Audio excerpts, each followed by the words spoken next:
Here we have the ancient Egyptian goddess Nut. Now Nut is mistakenly seen as the goddess of the sky by many. Unfortunately, this is wrong. You see, Nut is always depicted covered in stars and dark blue like the night sky. This is a clear indication that she is in fact the goddess of the night and not the goddess of the sky. We can even see that the goddess Nut, the name itself, is very similar to the Norse goddess Nat. And the Norse goddess Nat is also the goddess of the sky, much like the Roman goddess Nox or the Greek goddess Nyx.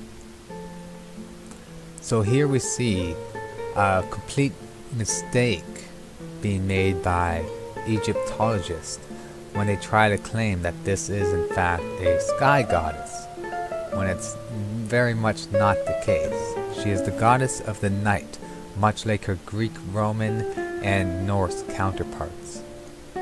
Her husband, Geb, on the other hand, is considered the god of the earth. Unfortunately, this too is a mistake, for you see, Geb is the god of fertility and the god of snakes. Now, fertility is also the god of earthquakes, I should point out. Now, in reality, Geb is in fact a volcano god. You see, the most fertile soil on Earth is volcanic soil. And he's associated with snakes because of the fact that when earthquakes happen, snakes will actually slither out of their holes.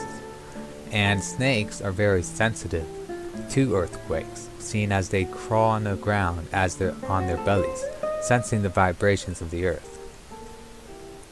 Not only this, but we look at gods like Vulcan, who is the fire god of Roman mythology. Now, Vulcan too is associated with this much of the same symbolism we see Geb associated with. Not only that, but if you look at the fire god in Norse mythology, who many believe to be Loki. Loki too is depicted as being a god of earthquakes.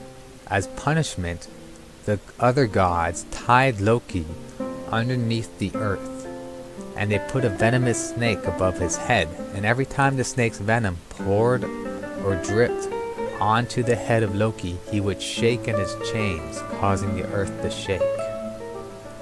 He was also seen as he was seen as the father of the great serpent Jemungandar, who is a world serpent much like the Leviathan of the Bible. So the idea that Nut and Geb are somehow represent the sky goddess and the earth god is a huge misconception. All other ancient mythologies depict the earth as female and the sky as male. And it is in fact the same in Egyptian mythology. This idea that the Egyptians somehow had it backwards, and for them the sky was female and the earth was male, is very erroneous.